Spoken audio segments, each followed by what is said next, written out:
Are you looking to get ready, be prepared, and transform your financial future? Then you've come to the right place.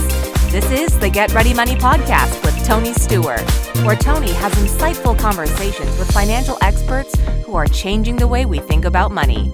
Catch up on the latest financial trends and hear practical advice from Tony and his expert guests so you can build healthy habits that work. Be empowered with tips for implementing small changes that can have a big impact on your financial future. So sit back and get ready to hear from today's guest. Welcome to the Get Ready Money Podcast, changing the way we think about money. I'm pleased to be joined today by George Kinder. George is an author and fiduciary thought leader. In this episode, we'll be discussing George's insights on the Fiduciary In All Things FIAT movement. George, welcome back to the Get Ready Money Podcast. Thanks for joining us again. Tony, it's such a thrill to be back. Thank you so much for asking me.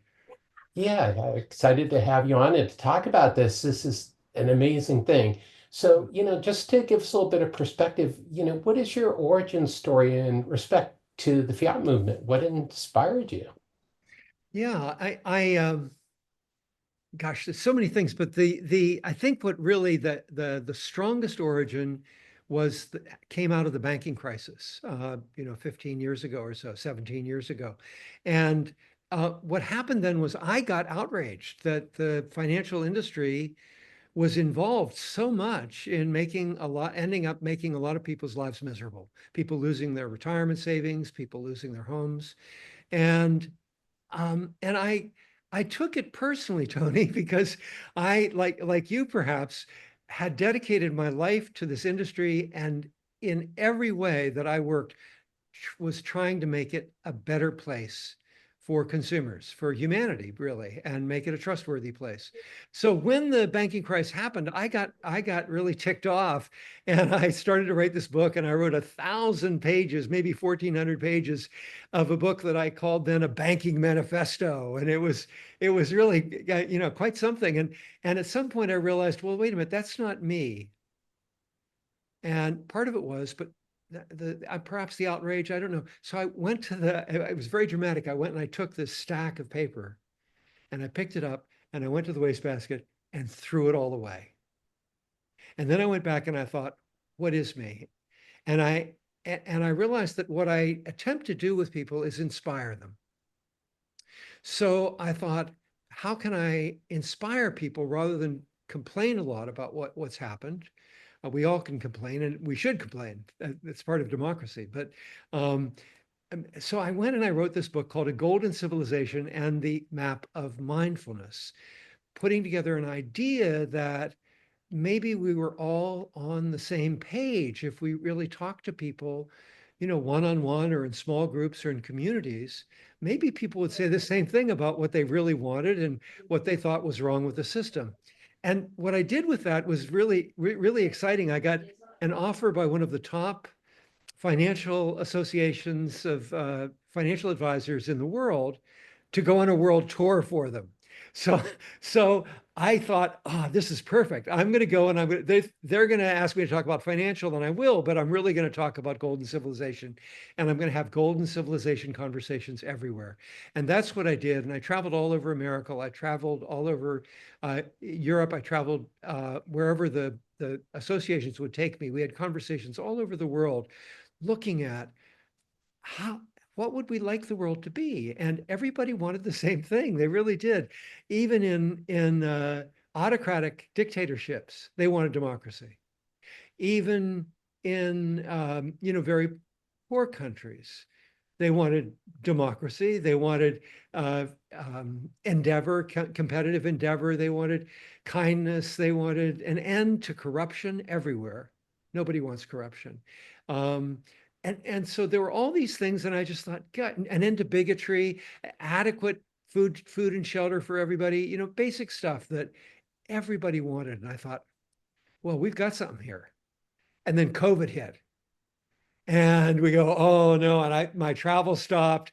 I got a terrible case of COVID, which dropped me down even further. And so I started thinking, well, is there a way to simplify all this? Because I can't travel. And and I came up with this thing that in fact there was well, here's the question, Tony. I, I I minored in economics at Harvard. So I put on that old economics hat, which I've always loved. And I thought 250 years ago began this huge explosion in growth in the West. And look at you and me, we're talking across continent practically. And it's so wonderful. And we've been around a long time, perhaps a lot longer than our ancestors were around. And so I thought, great stuff, incredible stuff. We all know that. How come we're in such a difficult place? Banking crisis, the global warming, crisis with democracy. How come? And I thought, if we had the very best system over that 250 years, because there's all this competition, which creates new things, which is why it's been so wonderful. If we had the best system, wouldn't we see the very best of humanity at the very top of every hierarchy of power? And I thought, well, that makes sense, for how the systems are supposed to work.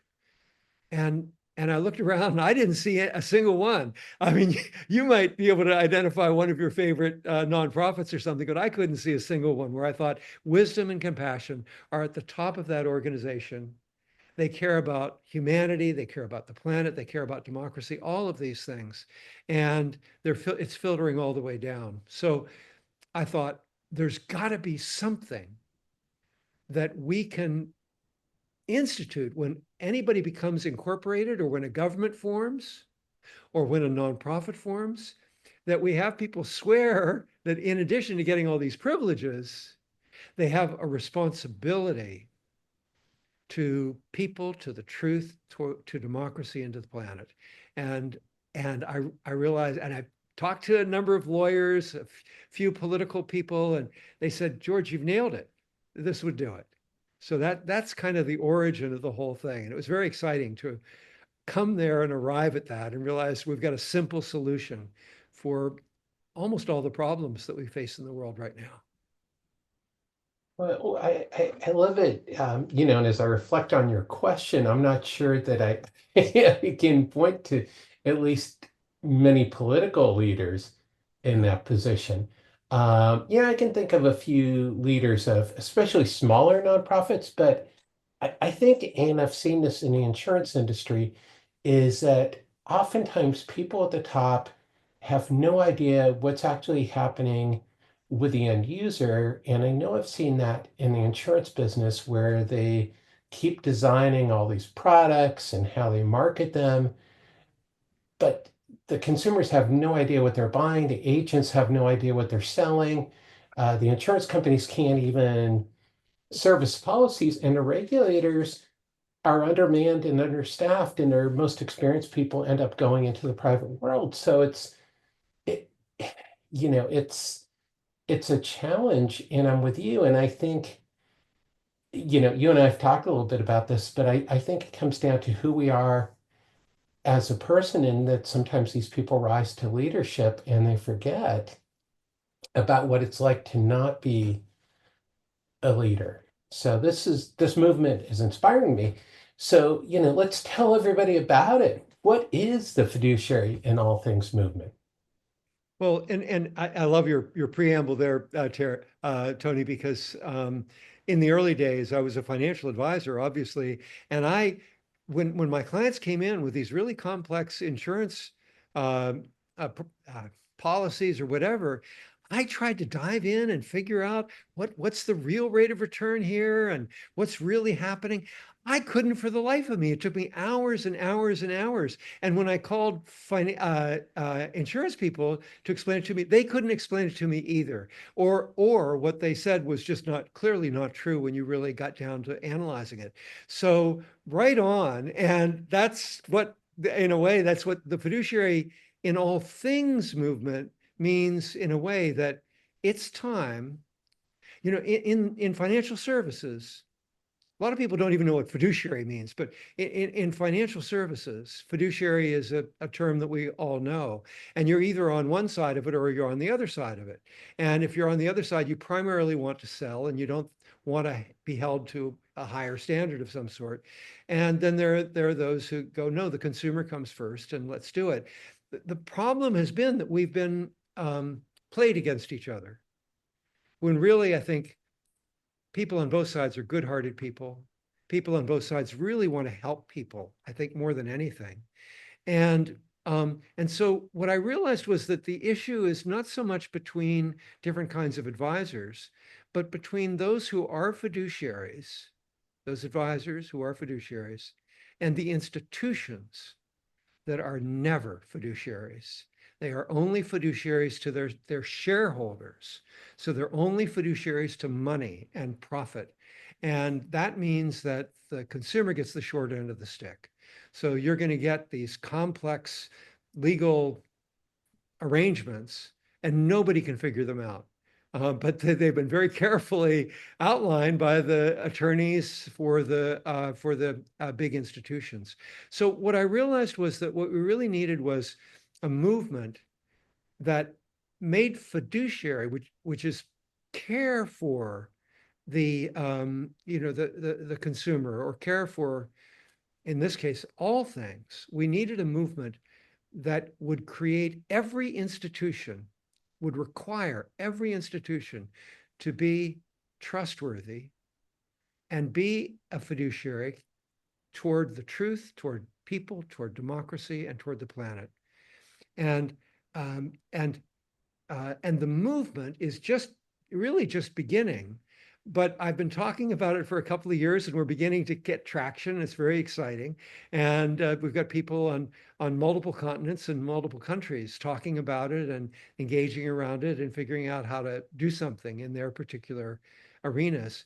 And I think it has to be a grassroots movement, partly because of what you just said. Where's the politicians?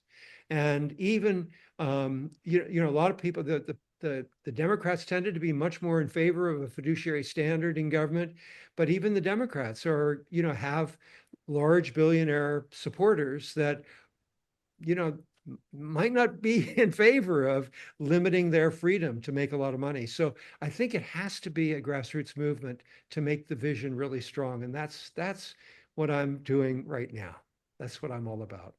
Yeah, well, I'm with you. And again, as I reflect through it and we think about some of our billionaires in society, is how many of them, besides Bill Gates and Warren Buffett, are known for their philanthropy. And I think that's a reflection of who they are and how they act. And that's something that all of us can think about, is, breaking down the word fiduciary. And your point is I've seen some people who are sales compensated only on commissions, and they're wonderful. They care completely for their clients. And I've seen people who are compensated by fees, and that is definitely not the case by any means. So I think that it's really how everybody incorporates these things and how we each choose to act and what our personal code of ethics is. So, I think we've already talked about what inspired you to start the Fiat movement, but let's talk a little bit about the fiduciary standard so people can understand what that is, especially, even I think sometimes those within the financial services industry tend to struggle with what it is. What is a fiduciary standard? Yeah. So, and you're right. And one of the things that happens, and this is the reason that truth plays an important role in this, is that it gets twisted up by the press. So you think it's one thing one day, and then you find out that it's the press or politicians, because of all kinds of pressures on them, have made compromises around it, and it's not really doing what it's meant to do. A fiduciary standard, I'll give you my impression of what it's All right. supposed to be, and this is how we're pitching it in the Fiduciary in All Things movement, because it's important that we have a society where our institutions that have these extra powers, they have extra leverage, they can get capitalized by with lots of money, and then they can borrow lots of money, and then they've got the ability to spread their so-called free speech out to all of us, and often at the sacrifice of the truth or the planet or people or democracy. So a fiduciary standard is a standard of care. It's a standard that where the person who is the fiduciary or the institution that is the fiduciary has a responsibility to be trustworthy and caring and putting all of these other things first. So in the financial industry, we've understood it as putting the client first. And that it has mostly been interpreted as being that you should charge only fees and not sales, talking about what you were talking about. That's been mostly how it's been interpreted. In my understanding, however, I would say that if you're going to put the consumer first, that there are a number of other ways that you would need to do that. And one is to have a more holistic understanding of money so that the consumer actually is thought about in all these different ways and not in relation just to the product that they're purchasing, so that the fiduciary is capable of helping them make decision on should they in fact buy that particular product. So they know a lot of things, and often that's in our day, the certified financial planner designation is the strongest designation we've got around that. And then the third thing is a movement that I started a number of years ago called life planning.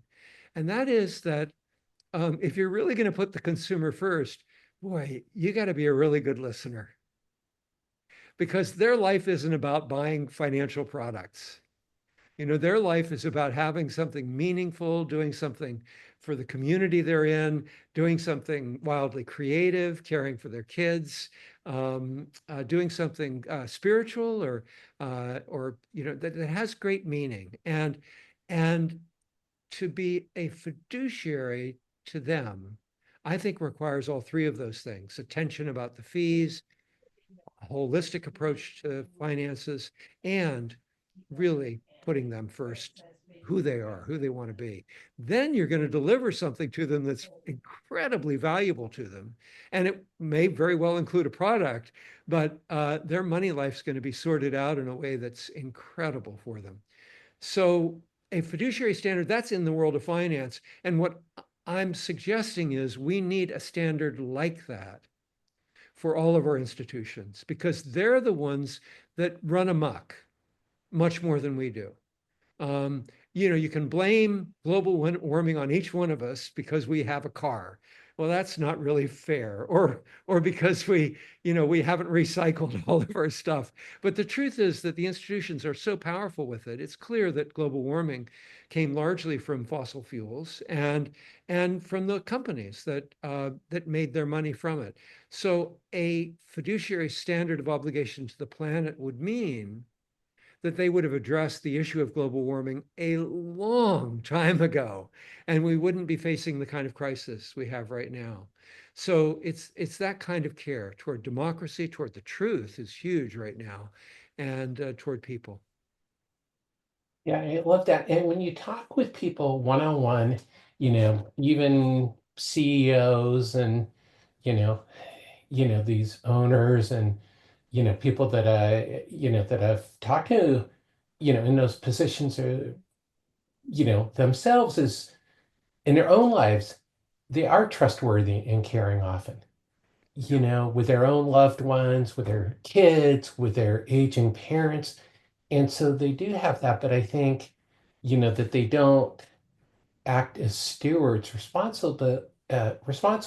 But I think it comes back to, and for everybody, I'm gonna link to George's work in life planning, because it's great stuff. But at the heart of life planning and what really connected me to it is what you said about listening. That I saw a lot of the issues I saw in the insurance business, especially in litigation, a lot of times there are some really bad actors out there, without a doubt, but that a lot of the cases were because the insurance agent didn't listen to what the client was asking for, and the client thought that they were buying something other than what they were buying.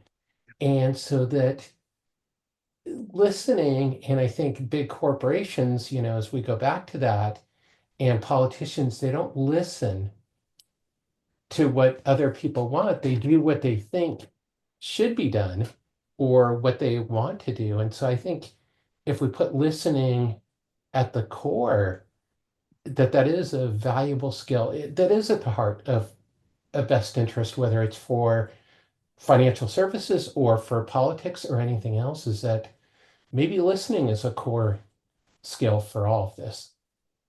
I couldn't agree more. I love your thoughts there, and I think you're absolutely right about the CEOs, that every one of them. I mean, we're all human beings, and so we all have hearts, and we're all touched in ways that make the goodness and kindness of our hearts come forth. Institutions are not human beings. They're not. And they are they've got a set of rules. They're hierarchical in structure. They've got a bunch of human beings in them, but they don't operate as a human being. And so they're operating, again, for a fiduciary standard toward their shareholders to make a profit. So that's their objective. They have a hierarchy, so it's not a democracy. They're able to sell product with the words that they put out with their so-called freedom of speech. And often those words, just like you said, that the consumer might have read the art, the sales pitch or whatever it was, but the document that they signed, even if they read it, they usually couldn't understand it and still would have thought it was something that the insurance agent, who might not have read it,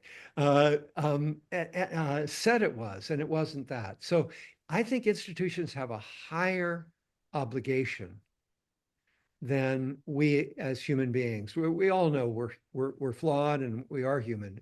Wonderful for us each to be trustworthy, but institutions, because they have such power, we're not sustainable as a planet. We're not sustainable as a democracy. The truth is clearly not sustainable without them having this fiduciary relationship to us all and to the things we care about most. Definitely. And we've seen that in our society when corporations decide that they want to take a stand or influence a change, is that they are able to be leaders, and that we look at certain people, and leaders. So, let's talk a little bit about, why is fiat essential for civilization and Earth? I mean, we've talked a little bit about global warming and everything else. Is how can fiat really, why is it so critical to everything?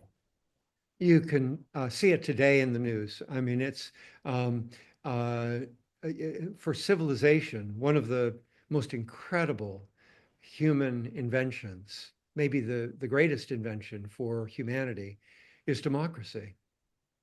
And right now, you see a absolutely wild, crazy leader saying that this country that wants to be democratic and wants to join NATO and wants to be part of the EU community of democracies is a dictatorship, and and was the starter of a war with a country that we know is a dictatorship that doesn't have a legitimate democracy and has immense power. So without a fiduciary standard of truth, not only by corporations, but also by the government, democracy is undermined. We've seen that in America, lots of ways it's been undermined, and a lot of times by things that aren't true. All the political advertisements that come out that tell half truths or 10% truths, and the people vote accordingly. That's totally inappropriate. And without democracy, civilization, we're facing an end of real civilization. The greatest thing we've ever invented is dying. And And the Earth, we know that it's dying by the degree of warming that has happened over the last 50 years or so. And um, but if we had a fiduciary standard for every institution, they wouldn't be able to do that. You wouldn't have institutions that had ongoing pollution. Once they discovered that they were polluting something that would cause a problem for the planet, they would immediately get busy figuring out how to stop it, and not immediately get busy and figuring out how to spin the truth so that a lot of people buy into their weird, tiny fraction of a percent arguments that defy science. So we need institutions we can trust as human beings. I mean, this is the amazing thing, Tony. Imagine if every institution in the world, corporate, government, nonprofit, you could trust in everything they do, that they were trustworthy. That would just be an incredible thing. I agree with you completely. And I think, I mean, I don't want to be negative, but I feel there is a breakdown going on right now you know, as you talk about people not taking, for me, it's people not taking responsibility for their actions and expecting others to carry them. It's like, I did some wilderness first response medicine, and the first thing that you're always taught, just like on an airplane, is you take care of yourself first. You don't want to become another victim. And I think that there's a personal responsibility for each of us, and that a lot of us tend to forget. And for watchers and listeners, I know this is a little bit different than our normal conversations, but I think it's important because money does tie into these things. So just to let everybody know, we're not going too far off the track here. So, George, as people reflect on this, is how can people start to integrate this fiat vision into their own lives? Yeah. One of the things, I mean, I'm touched by what you're saying, and your reflection back on CEOs, and here we have three elements. We've got individuals. We're all individuals. We've got CEOs who are at the top of a hierarchy of power. Oh, and then we've got that hierarchy of power itself, whether it's a corporation or a government or a nonprofit, because nonprofits can take single issues and rather than tell the truth, the whole truth, and nothing but the truth, just pitch that single issue. So we need a standard that we can all trust and feel is trustworthy. And one of the things that is, our society is breaking down in many ways right now around all these things. And one of the ways that, I mean, it's so important for each of us, as you say, to aspire to this and to attempt to be trustworthy in this way, partly because those are the people we respect. There's a wonderful tale from ancient China from Confucius, and this was truly what happened. Confucius was was talking to all, there were five, I think there was five states that China was in at that time. Each one of them had its own governor and or emperor or king or whatever. And he was asked by one of them, how can I stop my people from being greedy thieves? They're just stealing from everybody.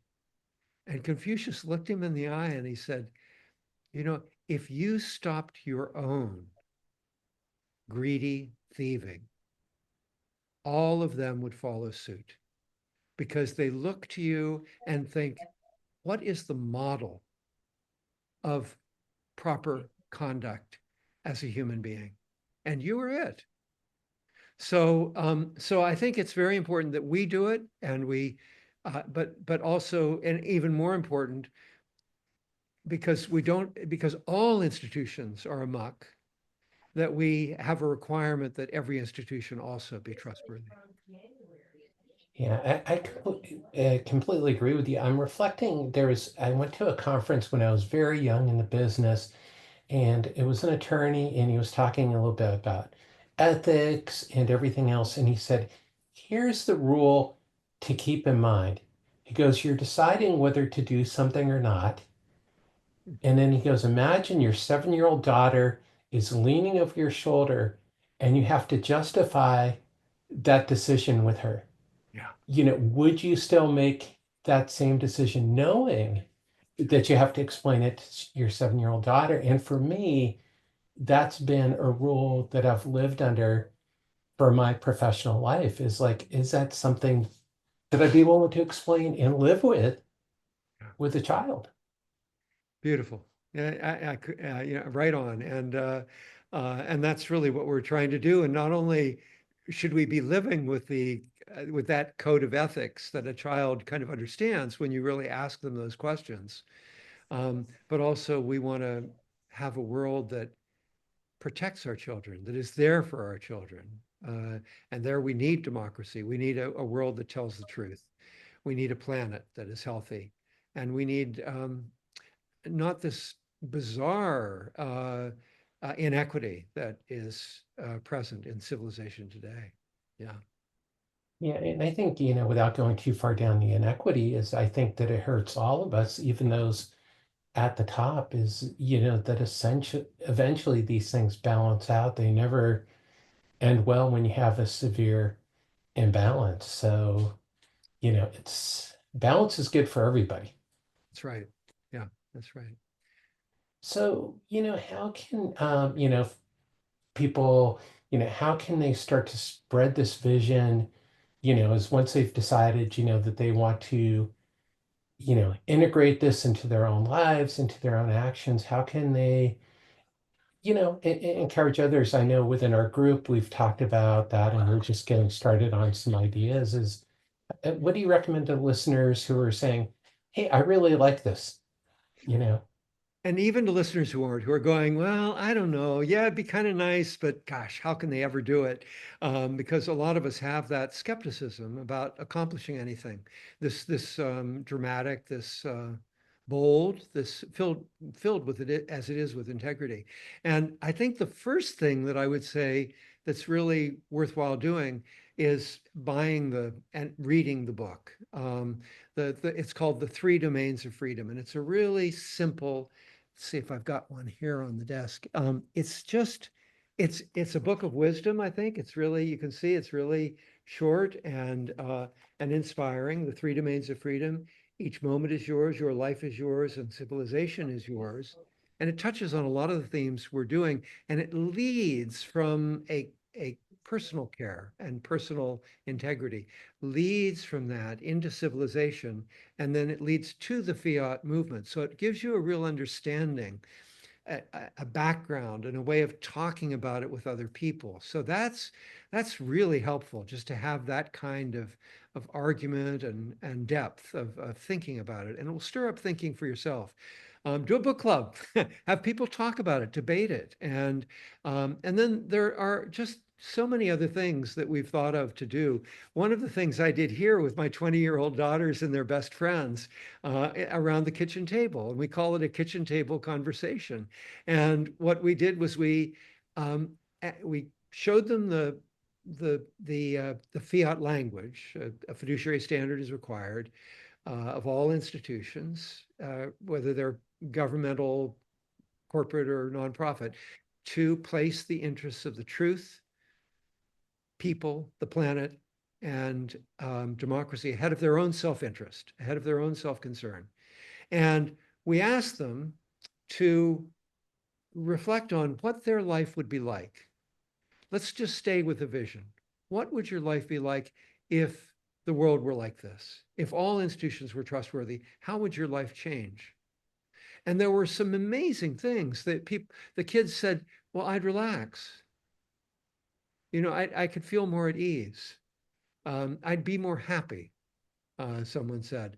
One person said, and there was nods around the table because these were all young women.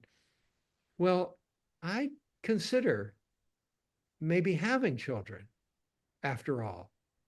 And that was a shock to my wife and I, just hearing that they've assumed that they're in a dystopian kind of world with the planet failing and democracy failing, and they're questioning whether bringing more people into the world is right to do. So a kitchen table conversation is a wonderful thing. Spread the vision. What would it feel like? And we've got a great website, fiduciaryinallthings.com, or you can go on my own website, georgekinder.com, and find it. And there are lots of things there that you can see that you could do. One of them, you can buy the books in bulk for like half price, and then give them away. It's a wonderful way of spreading the message and getting people thinking about this. It's important that we spread the vision rather than try to figure out how can we do it yet. If everybody has the vision, it's like getting a man on the moon. We'll figure out how.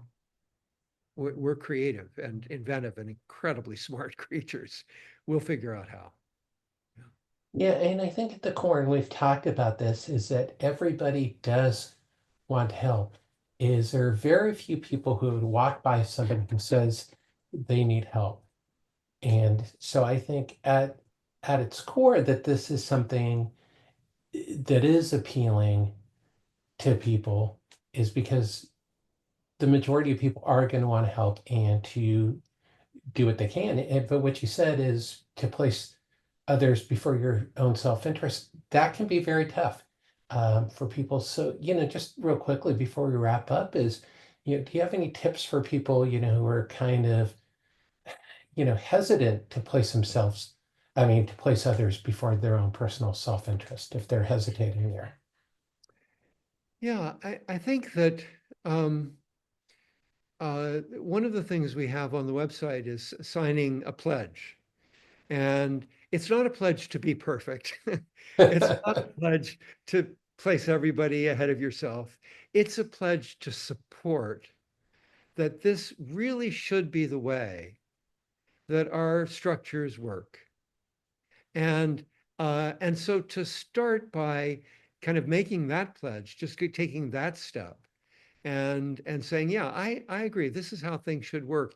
And then just begin to reflect when you see yourself perhaps in a complex, conflicted situation, to just, think more and listen more to the alternative of what would be. I'm just to think what would be placing other people or your clients or your customers, what would be, or place your spouse. One of the things I've learned, and it's made for a great relationship, is that if you place your spouse, your partner first, if you really want them to succeed, well, wow, what an incredible life you have. It's the greatest asset in a family, is to have is to know that your partner is really living a fulfilled life. So those would be some of the things I would think of, Tony.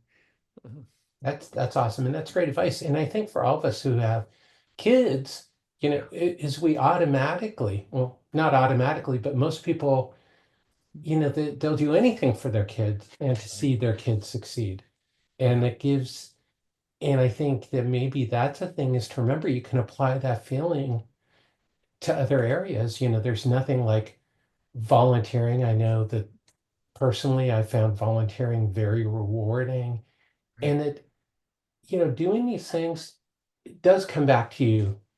We probably don't want to talk about karma in this episode, but there is, you do get rewards, as you mentioned, in intangible ways by helping others. So Yeah, and the kids is such a great example. I mean, because we feel like that they come first in so many ways, and we're kind of even stunned by it. They're in our early days, perhaps.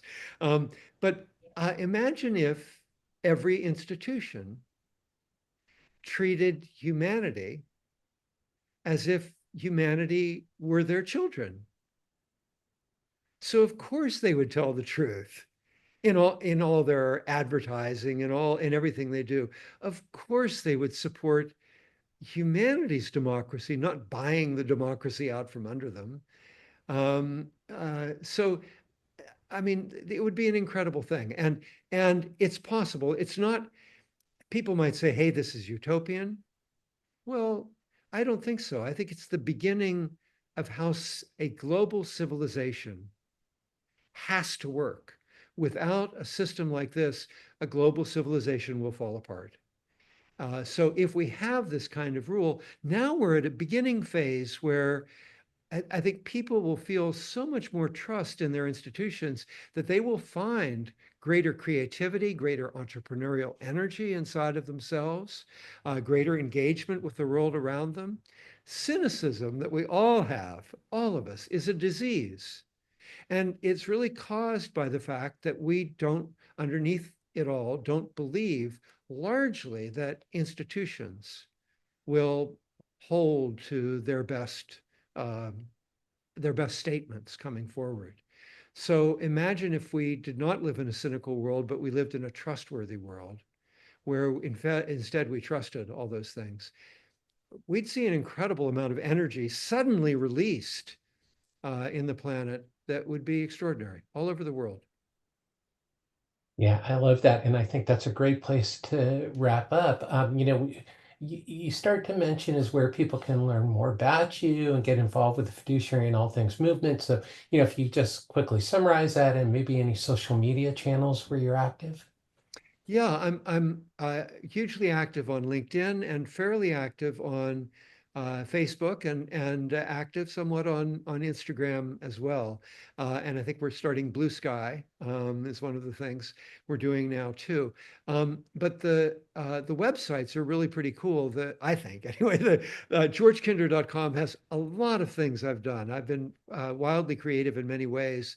I started a movement in financial services, but also I'm a writer, a poet, a photographer, and I've done a rock and roll album on Spotify that you can find that I did with. Okay. So that's cool. But on that site, you'll see something on Fiduciary in All Things. You could also go, if you just want to do this fiduciary thing, go to the website fiduciaryinallthings.com.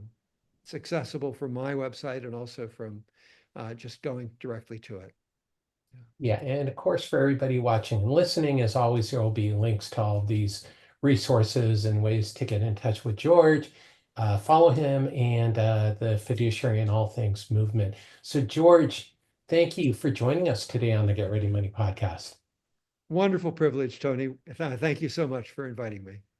Yeah, and thank you everyone as always for tuning into this episode of the Get Ready Money podcast.